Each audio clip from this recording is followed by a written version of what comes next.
Bonsoir à toutes et à tous, bienvenue dans cette édition d'information au sommaire de l'actualité ce soir. Ce vendredi, un important lot d'équipements militaires modernes a été officiellement remis aux forces de défense et de sécurité lors d'une cérémonie solennelle présidée à Conakry par le chef de l'État, le président Mamadi Doumbouya.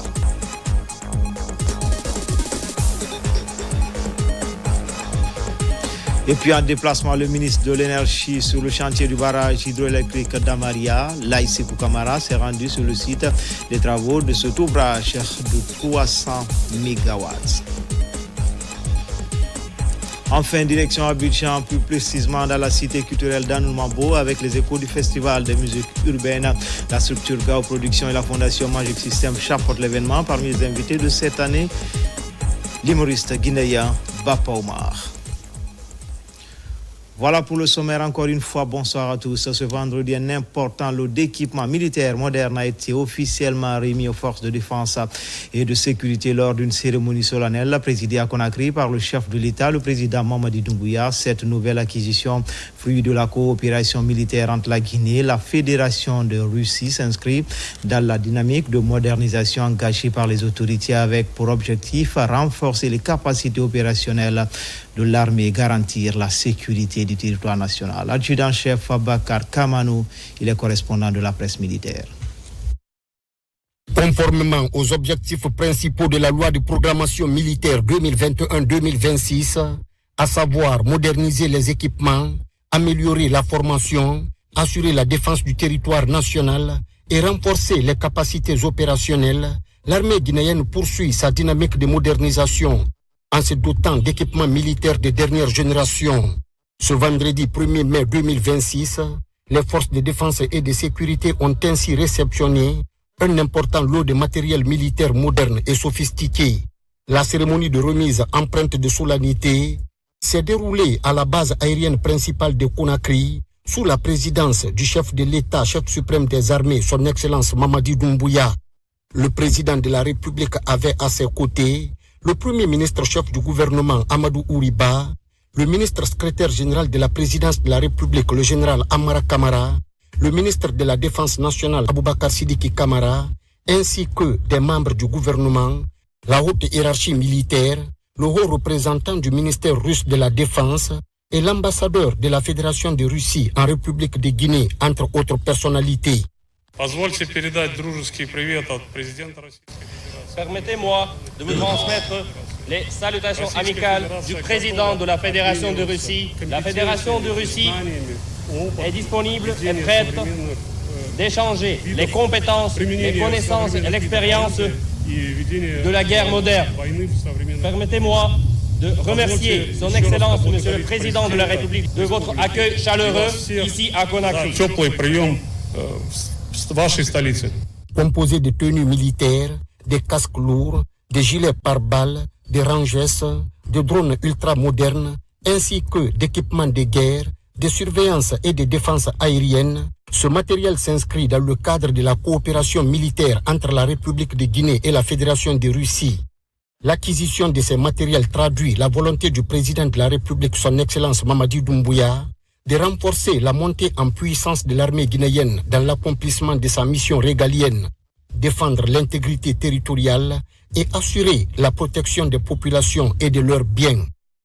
L'histoire nous a appris qu'au lendemain de l'indépendance de la République de Guinée, le 2 octobre 1958, l'Union des républiques socialistes soviétiques a été l'un des premiers pays qui ont non seulement établi les relations diplomatiques et de coopération avec notre jeune république, mais également qui ont parrainé toutes les aspirations d'émancipation de la jeune république d'alors. Depuis lors, la coopération militaire figure au premier plan des secteurs prioritaires de ces relations entre les deux pays. Pour mémoire, les premiers équipements majeurs de l'armée de l'air, de la marine nationale, de l'artillerie, des blindés ainsi que leurs servants ont été le fruit de cette coopération qui a fait de l'armée guinéenne l'une des plus craintes de la sous-région.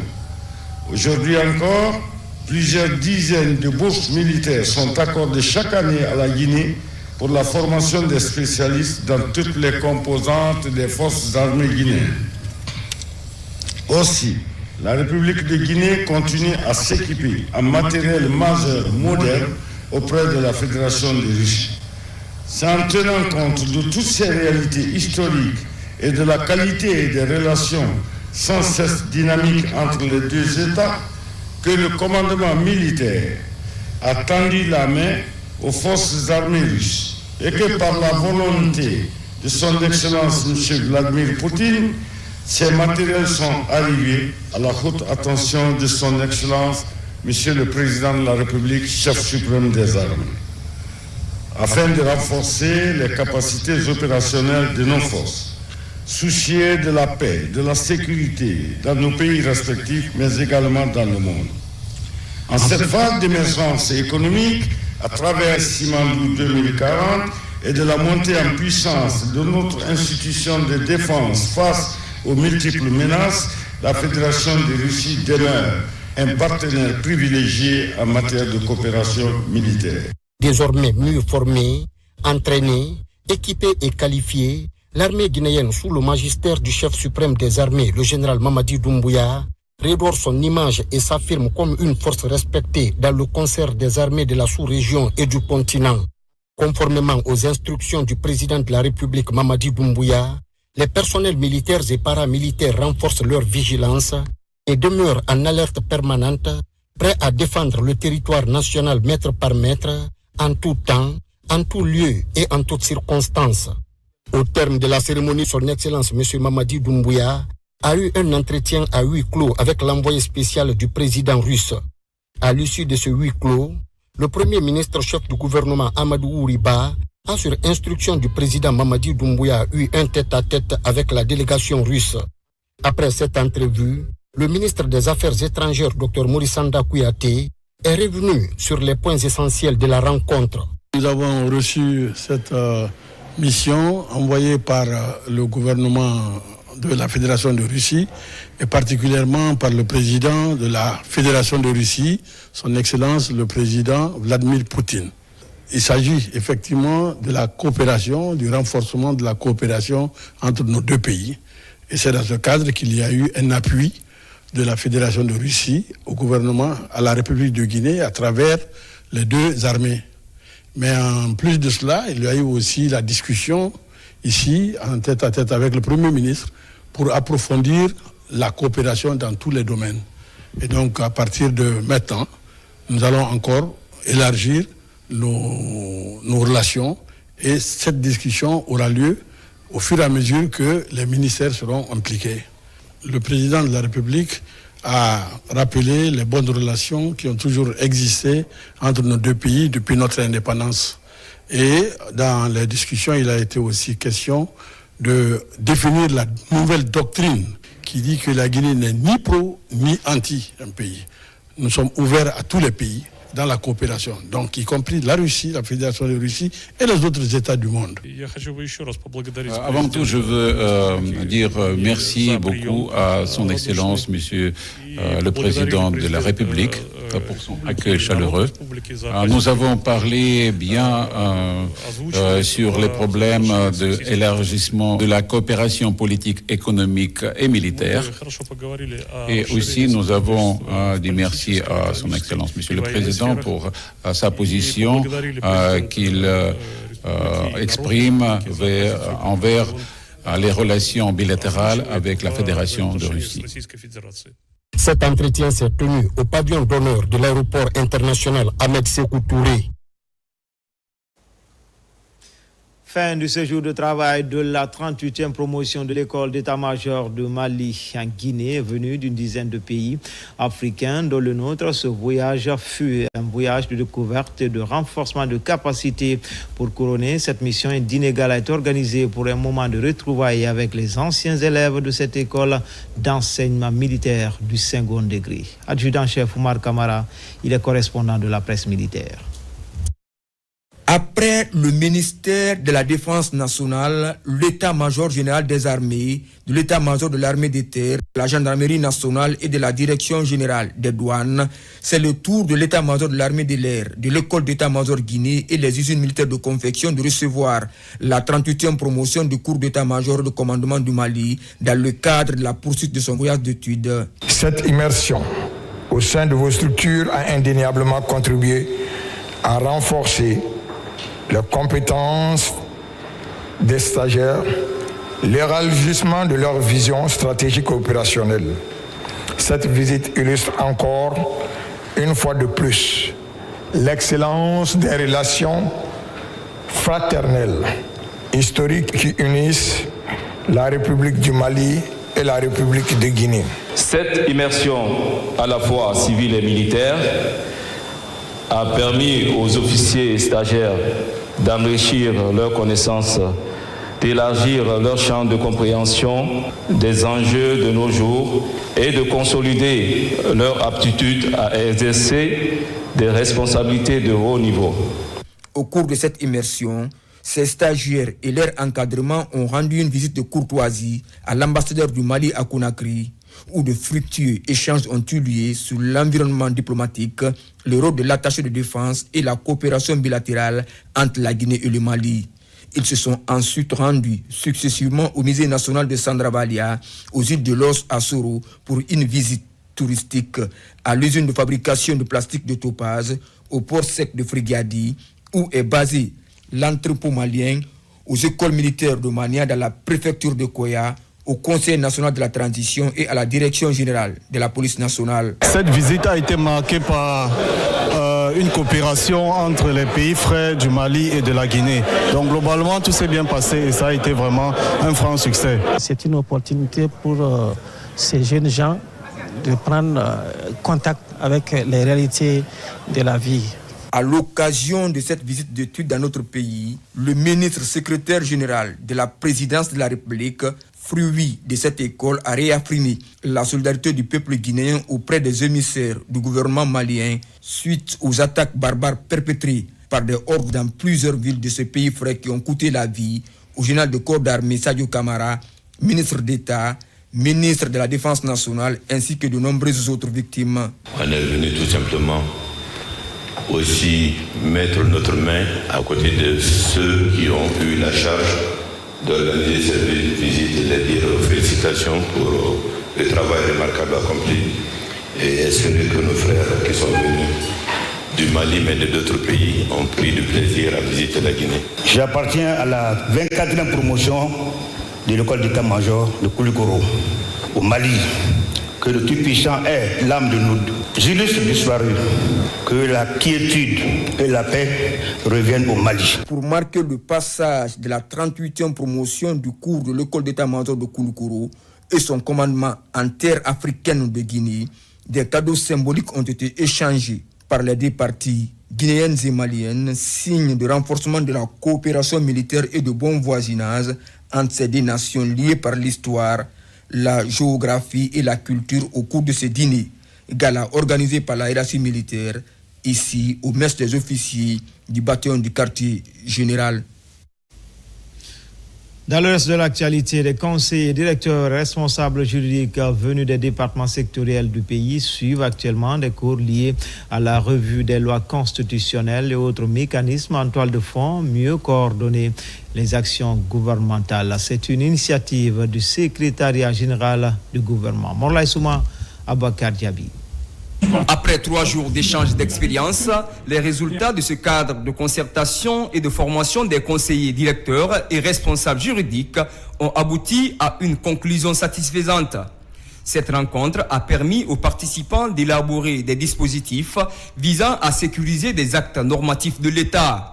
Sous le leadership du secrétariat général du gouvernement, l'initiative entend se pérenniser pour restaurer une bonne pratique de gestion administrative au niveau de tous les départements sectoriels. Il ne faut pas voir le travail d'un ministère seul, il faut voir ce caractère interopérable entre le législatif, le législateur, qui est au niveau législatif, et au niveau de l'exécutif qui propose davantage beaucoup de textes, voyez-vous, non?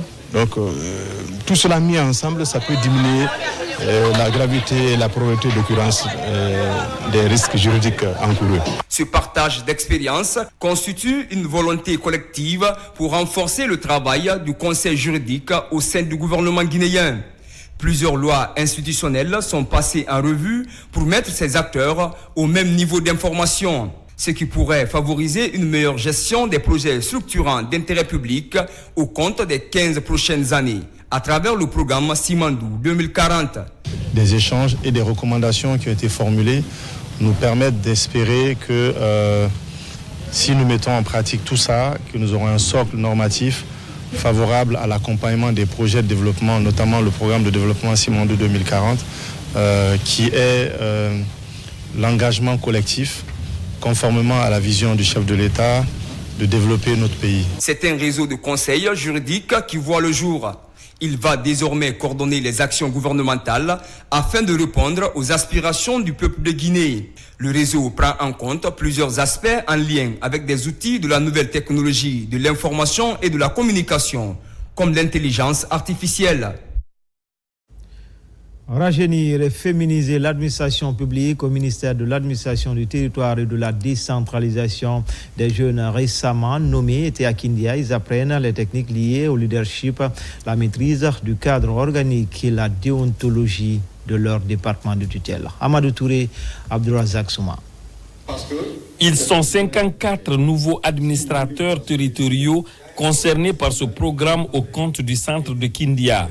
Pendant 3 jours, ils vont bénéficier d'une série de formations sur leur rôle et responsabilités dans l'exercice de leurs fonctions respectives dans la gouvernance locale. Pour cette première étape, ça concerne les préfectures et il y a une seconde étape qui va concerner les régions. Notre attente au sortie de cette formation, c'est vraiment voir que les guichets qui sont souvent signalés dans les préfectures entre ces 3 acteurs puissent être minimisés et puissent s'impliquer pleinement pour le développement des collectivités dans l'intérêt du pays. Les modules enseignés portent sur la décentralisation et la déconcentration, la maîtrise du cadre organique des administrations régionales, préfectorales et sous-préfectorales du pays et la déontologie de la fonction d'autorité administrative territoriale. On prépare un préfet, on prépare un secrétaire général, on prépare un gouverneur, on prépare un sous-préfet.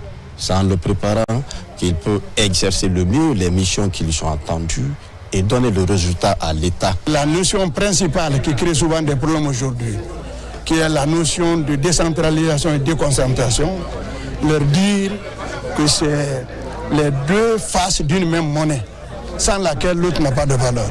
En plus de ces notions, ces nouveaux administrateurs territoriaux, essentiellement composés de secrétaires généraux de préfecture, les chefs de cabinet de préfecture et les directeurs préfectoraux de l'administration du territoire et de la décentralisation, vont être aussi outillés sur les notions de principes et directives constitutives de la déontologie de l'administrateur territorial. Après leur installation, les membres des sous-commissions régionales des frontières de l'AB suivent actuellement une session de formation sur la sécurité des populations dans les zones frontalières. Le ministère de l'administration du territoire et de la décentralisation pilote également l'exercice. Sarafdine Diallo, Nabila Moussa Kamara.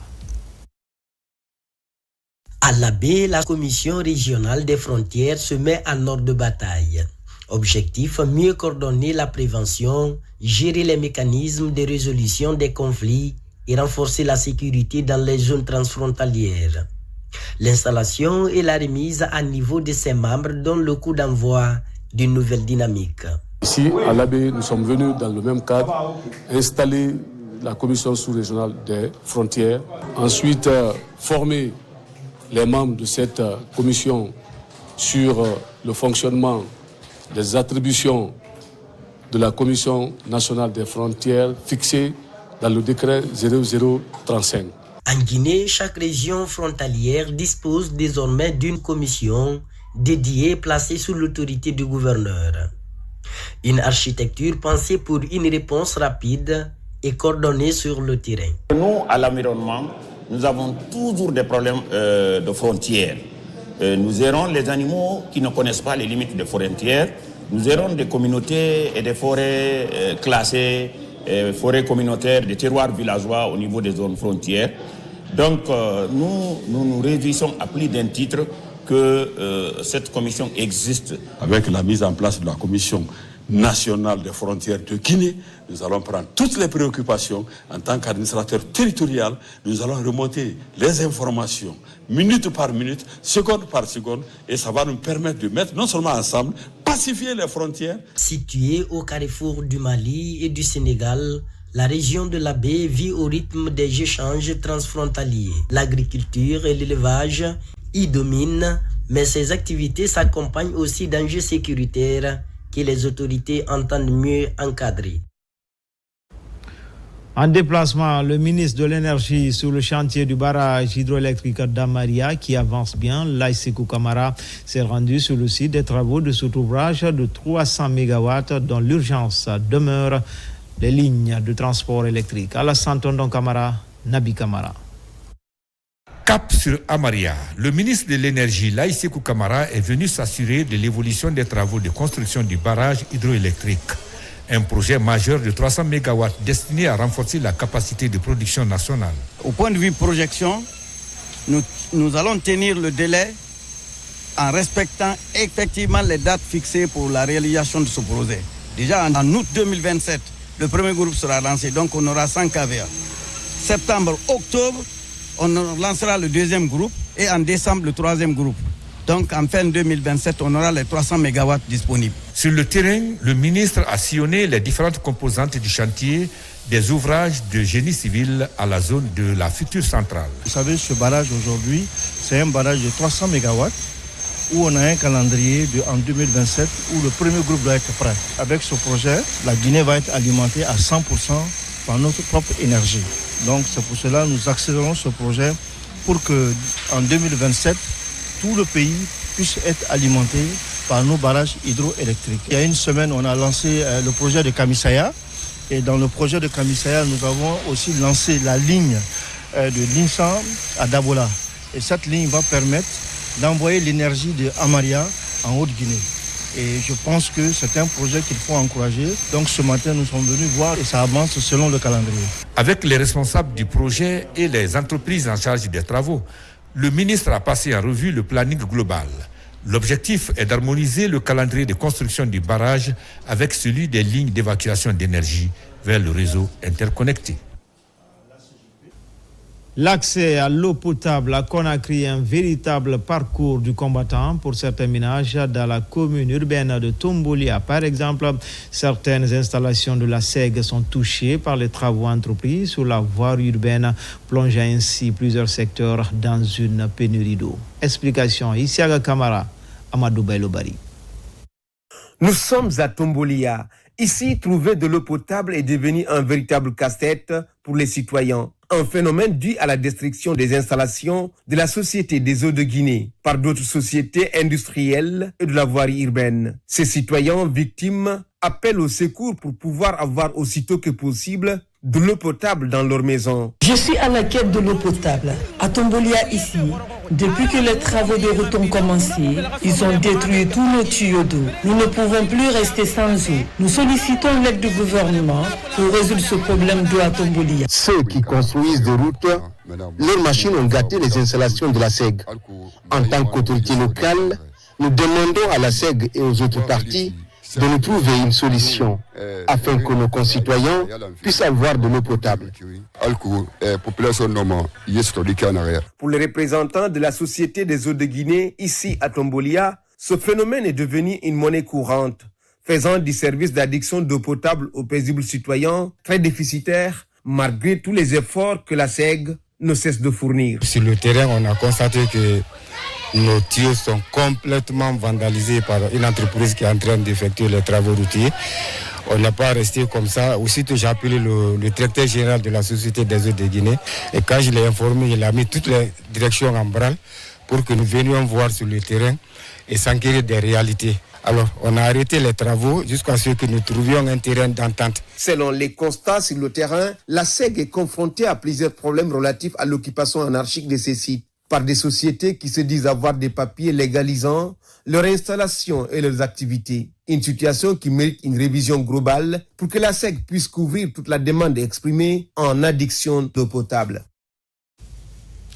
En province, installé en plein cœur de la ville de Kankan, le siège de l'antenne régionale de l'Agence nationale de financement des collectivités mises en service, l'édifice moderne vient ainsi couvrir tous les champs de compétences de cette structure actrice du développement à la base. Les défis et les perspectives de l'ANAFIC étaient au cœur de la cérémonie d'inauguration. RTG Kankan, Djamoukaba. Entre les bureaux de la municipalité et ceux de la préfecture de Kankan, un nouveau bâtiment imposant pour faire face aux défis de la gouvernance locale. En réalité, c'est un moment d'une promesse renouvelée pour officiellement mettre en service le siège régional de l'Agence nationale de financement des collectivités locales. Un moment très attendu pour offrir de nouvelles possibilités aux agents. Monsieur le secrétaire général, au-delà de l'infrastructure que vous avez devant vous, vous avez d'abord un symbole de l'État. Symbole de l'État parce que travailleront dans ce bâtiment des commis de l'État qui auront en charge non seulement l'accompagnement des collectivités dans la planification de leur action de développement, mais également la possibilité de faire financer les actions telles que planifiées et de façon participative. Cet édifice inscrit au cœur des priorités du ministère de l'administration du territoire affiche le souci de l'efficacité et de la proximité pour une administration sérieuse et ambitieuse. Nous allons continuer ce genre de processus, faire en sorte que l'ANAFIC, qui est le bras armé du MATD, du ministère de l'administration du territoire, en termes de réalisation infrastructurelle, se rénove aussi et ait une vision qui, disons, s'arrime totalement avec le programme Simandou, c'est-à-dire développer, n'est-ce pas, nos régions, valoriser le capital humain, mais faire du développement local également le levier, n'est-ce pas, du développement économique endogène que nous voulons pour notre pays. Ce projet d'extension du siège régional de l'ANAFIC à Kankan reflète la volonté politique d'amélioration du service public au profit des collectivités locales, un atout majeur pour le développement et la modernisation des services publics. Ici à Conakry, rénovation et extension de la paillote, les travaux se poursuivent. Le ministre de la Culture et du Tourisme, Moussa Moïse Silla, s'est rendu sur le chantier au cours de la visite. Une forte somme des anciens billets de 500 cili a été découverte sous le sous-sol. Ousmane Ba, Salifou Silla pour en savoir davantage. Ici, c'est le site qui abritait la paillote, le lieu des grands rendez-vous à l'époque du Premier Régime. Depuis le lancement des travaux de rénovation et d'extension, les bâtiments sortent de terre et les travaux se poursuivent. Nous avons 8 bâtiments à faire ici. Et à date, les 7 bâtiments sont en pleine construction actuellement. Et les travaux suivent leur cours. Et nous réaffirmons notre engagement par rapport au respect du cahier de charge et le délai contractuel. Les autorités sont décidées à redorer le blason de la paillote avec toutes les commodités. Une renaissance de ce lieu de loisirs, symbole de l'histoire contemporaine de la Guinée. Il était donc extrêmement important pour nous de matérialiser ce projet conformément à la vision du président Mamadi Doumbouya. Ici, il y aura une grande salle qui va pouvoir, avec une sorte de mezzanine à l'intérieur, qui va pouvoir recevoir du monde en bas et en hauteur. Et l'ancienne salle que nous avions ici, le doyen nous informait que bourré, ça n'accueillait que 500 personnes. Nous aurons une salle avec une capacité d'accueil de 1200, n'est-ce pas? Oui. Et une salle moderne, avec toutes les commodités propres à une salle de spectacle. Et ce sera la salle du live. Au-delà de la renaissance de la paillote, l'on découvre un trésor caché qui montre le caractère mémorial du site. Plusieurs anciens billets de banque sous le sol. Des billets de 500 cili, la plus grosse coupure de la monnaie guinéenne de l'époque. Des billets qui vont être conservés au musée national, selon le ministre Moussa Moïse Silla. En région forestière, des infrastructures de transformation et de conservation des produits locaux pour les communautés rurales de Djéké-Boé, préfecture de Youmou. C'est dans le cadre du projet Village Zéro Faim, l'idée de renforcer la sécurité alimentaire dans ces différentes localités. Mohamed Salioupa et Mohamed Lamine Diallo, lancé Kamisoko. Magasins de stockage et aires de séchage, ces nouvelles infrastructures communautaires constituent désormais un levier essentiel pour la valorisation des productions agricoles locales. Financés par la République de Corée, ces ouvrages ont été réalisés dans le cadre du projet Village Zéro Faim, mis en œuvre par le Programme alimentaire mondial en partenariat avec l'OCPH. Objectif, réduire les pertes post-récolte et améliorer les conditions de conservation. Les actifs que nous remettons aujourd'hui ne sont pas seulement des infrastructures physiques. Ils représentent le fruit d'un partenariat solide, d'un travail collectif et d'une vision partagée de développement local durable. La cérémonie de remise officielle de ces infrastructures a mobilisé autorités administratives, responsables locaux et populations bénéficiaires, témoignant de l'importance de cet appui pour le développement agricole de ces localités pour une meilleure autonomie alimentaire et économique. Le développement rural, la sécurité alimentaire et l'amélioration des conditions de vie des populations au cœur de l'action publique.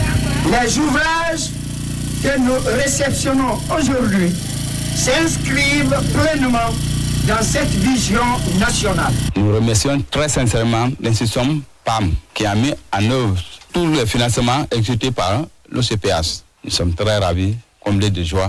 Avec ces nouvelles infrastructures, Djéké et Boé disposent désormais d'outils concrets pour transformer, conserver et mieux valoriser leurs productions agricoles, ouvrant ainsi la voie à un développement rural plus durable et inclusif. À présent, parlons de la tenue de la session ordinaire du Conseil d'administration de l'Office guinéen du bois, instance stratégique dans la circulation, la transformation et la vente des produits forestiers, une entité qui s'est lancée dans de profondes réformes du secteur et de nouveaux objectifs ont été fixés pour cette année. Mamadou Alpha Baldé. Engagé dans une vaste réforme du secteur bois, l'Office guinéen du bois compte maintenir le cap et accélérer les réformes cette année. À travers cette session ordinaire de son conseil d'administration, le bilan des activités réalisées est présenté et les objectifs pour cette année fixés. À travers nos délibérations sur les budgets, les comptes financiers, les plans d'action et les procédures internes, nous sommes les garants de la transparence, de la redevabilité et de l'exemplarité de l'action publique.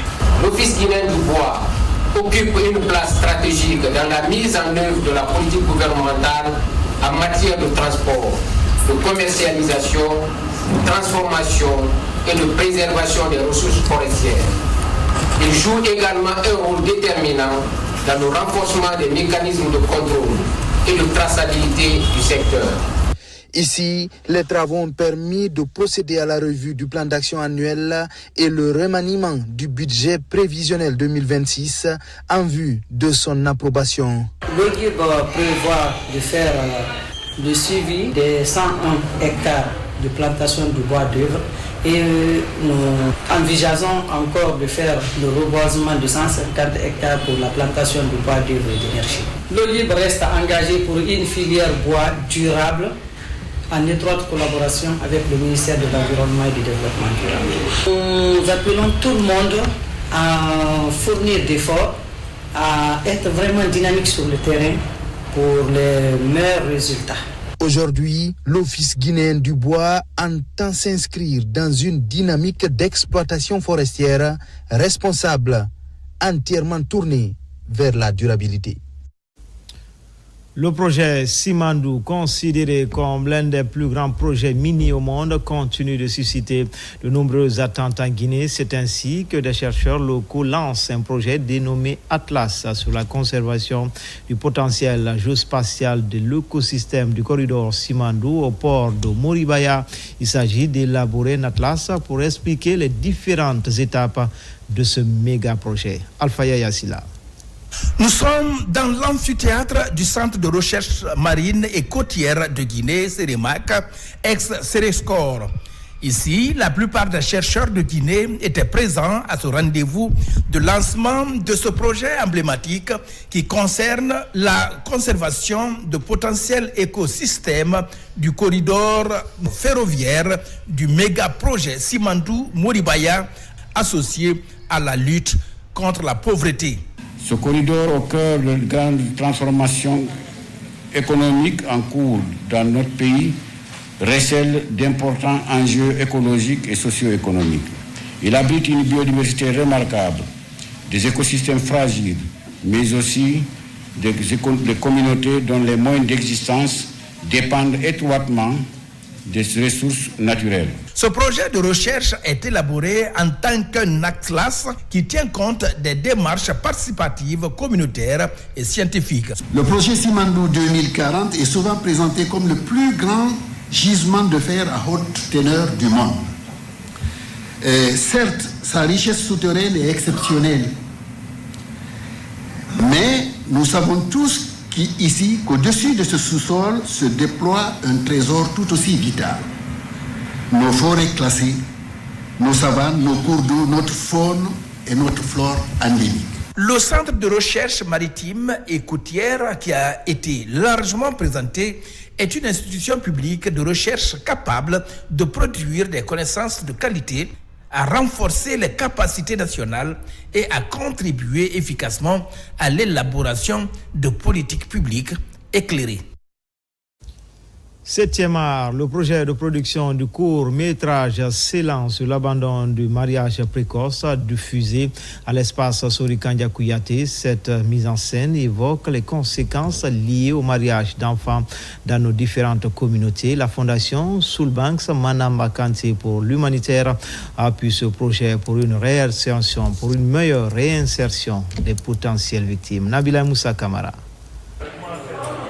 Au Centre culturel franco-guinéen, la Fondation Soulbanks Manamba Kanté pour l'humanitaire, en partenariat avec plusieurs organisations engagées contre le mariage des enfants, a procédé à la diffusion du court-métrage Célélan.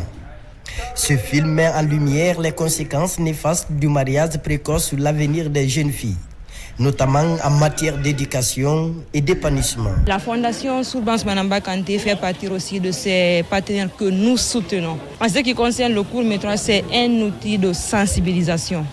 Et parmi nos 16 partenaires que nous accompagnons, les artistes jouent un peu le rôle d'ambassadeurs parce qu'ils utilisent leur influence pour passer un message. La projection du court-métrage a été suivie d'un panel d'échanges et de prestations artistiques. À travers leurs interventions, les participants ont mis en avant la problématique des enfants non scolarisés et déscolarisés, désormais au cœur des préoccupations. Avec ce court-métrage, le message a été très bien véhiculé. Ce n'est pas la première fois. Nous avions fait une première partie, un premier film que nous avons diffusé dans cette salle-là, qui n'est pas encore disponible sur les plateformes, mais dans les jours qui viendront, on mettra tout ça sur les plateformes. Aujourd'hui, c'est une manière pour nous de sensibiliser. La Fondation Soulbanks Manamba Kanté pour l'humanitaire poursuit ses actions de sensibilisation contre le mariage des enfants avec plusieurs initiatives déjà réalisées et d'autres en cours en faveur des jeunes filles. Pèlerinage chrétien à Bofa. Sur place, les 5 diocèses du pays ont organisé un panel avec plusieurs thématiques liées à la vie sociale et spirituelle. Les pèlerins ont été largement informés, sensibilisés sur l'importance de la cohabitation entre les différentes religions. Abraham Christophe Conté, envoyé spécial. Sur le site du sanctuaire marial de Bofa, les représentants des 5 diocèses de Guinée sont autour de la table de fraternité. Ils débattent du thème central du pèlerinage. Il est axé sur l'Église famille de Dieu en Guinée. Avançons ensemble en eau profonde dans la foi et l'espérance vers le jubilé des 150 ans de l'évangélisation. L'idée consiste à proposer des pistes de solutions face aux problèmes qui assaillent la vie de l'Église universelle, mais également l'Église en Guinée. Ce sont non seulement des thèmes qui valorisent ce qui est fait actuellement dans chacune de nos églises particulières, mais c'est également des thèmes qui aident à aller de l'avant, à aller en eau profonde, c'est-à-dire à affronter les défis de l'évangélisation dans notre pays. À travers des panels, plusieurs thèmes spécifiques sont abordés par chaque diocèse. Tous ces thèmes sont là pour mieux parler de la vie de l'Église et des diocèses, ainsi que le rôle de l'Église dans la consolidation de la paix et de l'unité nationale pour encore préparer l'avenir de l'Église universelle en Guinée. On nous a fait comprendre comment le vécu est en train d'être fait dans les diocèses par les fidèles et par les clergés, par les pasteurs. On a demandé l'unité des pasteurs pour que notre évangélisation soit effectivement parfaite. Nous avons pu accueillir les différents diocèses qui, dans la phase de préparation de ce jubilé, ont préparé des thèmes qui tournaient sur l'espérance, sur l'unité, sur la prière, afin d'affirmer, de réaffirmer que si jamais l'Église catholique a tenu jusque-là, c'est parce que le soutien fort, c'est Dieu lui-même.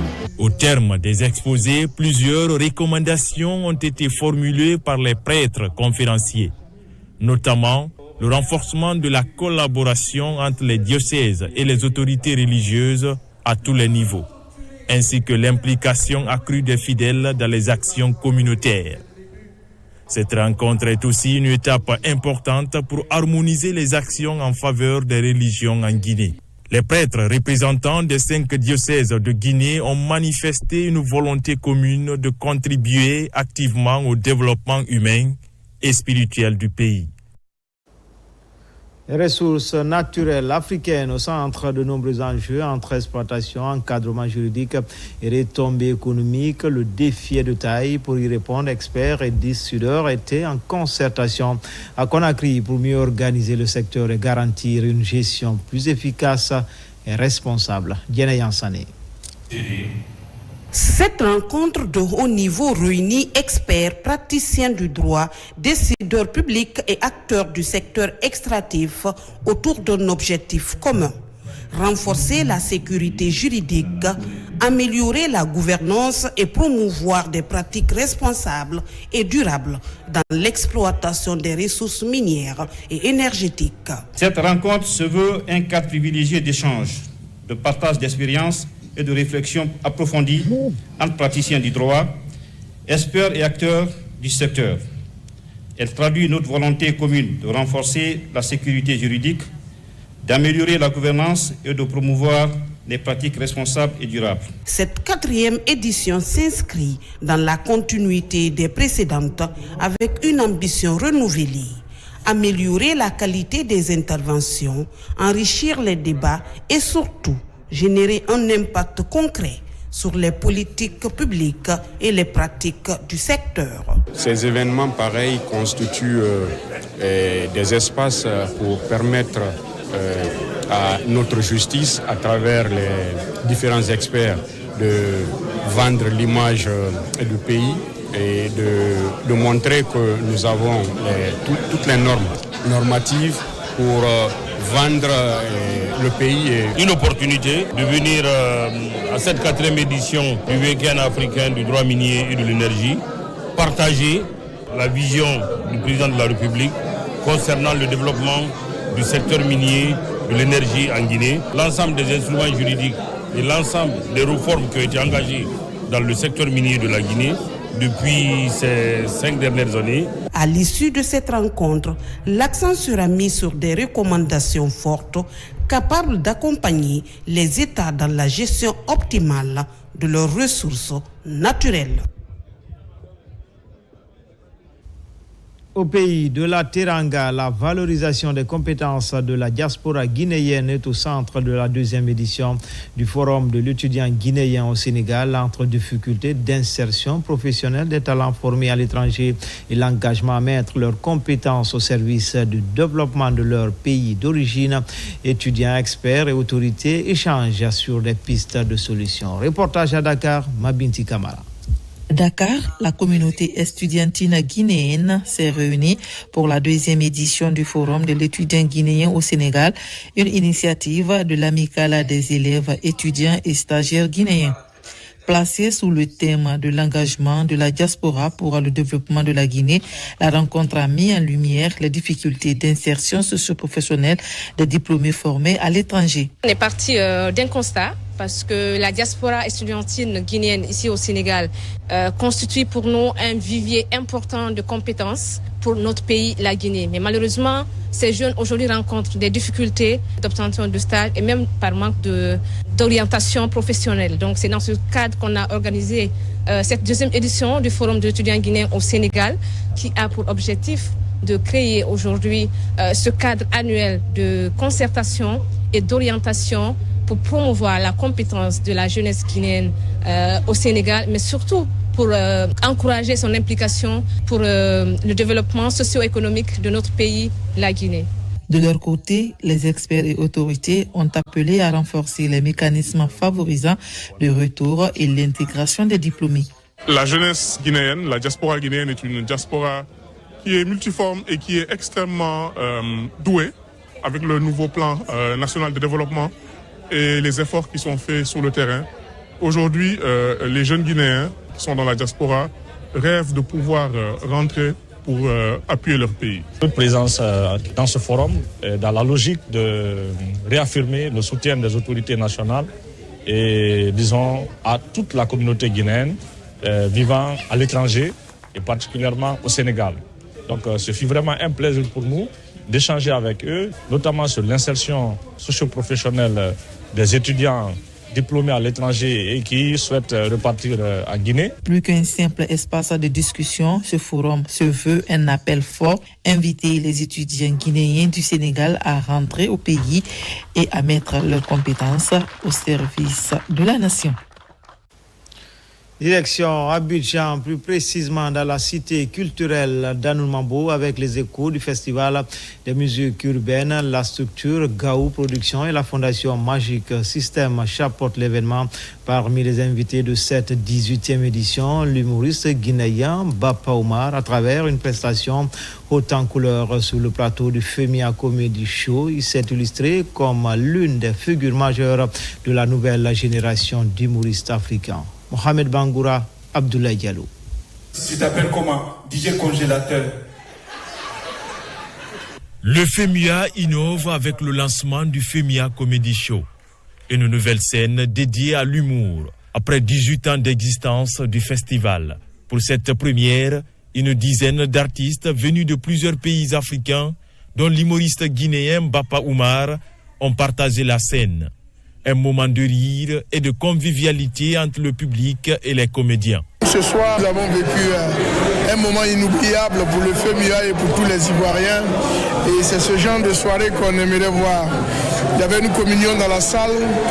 Cela a confirmé encore que le FEMIA devient de plus en plus un festival d'intégration qui mélange tous les peuples, qui fait passer un message.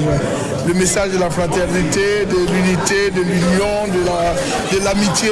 On sait tous ce que signifie le FEMIA et on connaît l'immensité de la carrière de Magic System. Donc si quelqu'un comme Assalfo, qui est aujourd'hui une légende de la culture africaine dans sa généralité, fait appel à des artistes humoristes de l'Afrique, c'est plus qu'un honneur. On comprend que notre travail est apprécié, que nous fassions partie d'un festival de musique. C'est extrêmement important pour nous en matière de confiance et de visibilité.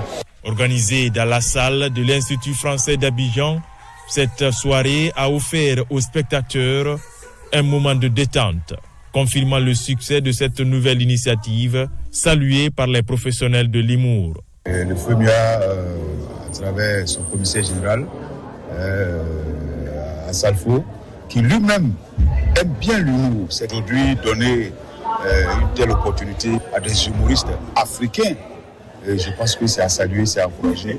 Pour cette 18e édition du FEMUA, le lancement officiel des activités a réuni autorités et acteurs de la scène culturelle. Le Gabon est le pays invité d'honneur et le thème retenu est l'intelligence artificielle, menace ou opportunité pour l'Afrique. Les activités se poursuivront jusqu'au 3 mai à Abidjan, précisément dans la commune de Marcory.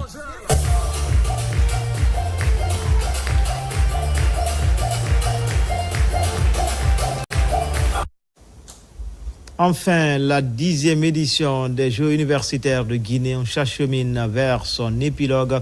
Ce vendredi, les regards étaient tournés vers les épreuves de cyclisme et de marathon entre endurance, engagement, esprit de compétition. Étudiants et encadreurs ont répondu présents à l'appel des organisateurs. Kadiatou Traoré. C'est une forte mobilisation sportive sur cette esplanade du 8 novembre. Étudiants et enseignants prennent part au marathon et le tour cycliste avec pour point d'arrivée l'université Gamel Abdel Nasser de Conakry. À cette activité sportive, on note la présence du secrétaire général et plusieurs cadres du département de tutelle. J'avoue qu'il y a eu assez de bonnes surprises. C'est le lieu vraiment de féliciter la direction de mise en œuvre de ces Jeux. Donc nous avons des intellectuels que nous sommes en train de former.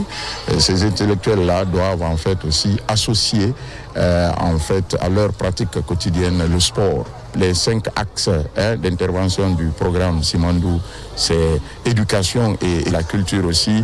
C'est en fait quelque chose qui nous permet de mieux nous affirmer. À l'issue des épreuves fatidiques, les gagnants de cette 10e édition des Jeux universitaires, dans son volet marathon et cyclisme, sont récompensés. Cette fois-ci, ils ont fait beaucoup d'innovations et de surcroît, la marche de ce matin-là, ça a permis à tous les encadreurs, à toutes les délégations de se réveiller, de faire le sport du pont 8 novembre jusqu'à Gamal. C'était vraiment beau. Depuis l'année passée, j'ai voulu participer, mais là, je n'ai pas pu. Mais cette année, j'ai vu l'occasion et puis je l'ai saisi. Je savais que j'allais gagner et c'était comme ça. Lancé depuis le 19 avril dernier, ces Jeux universitaires ont mis aux prises 21 institutions d'enseignement supérieur, publiques et privées, avec la participation de 1633 étudiants. Cette 10e édition aura tenu toutes ses promesses entre branchage universitaire, détection de talent, mais aussi et surtout la promotion du sport en milieu universitaire.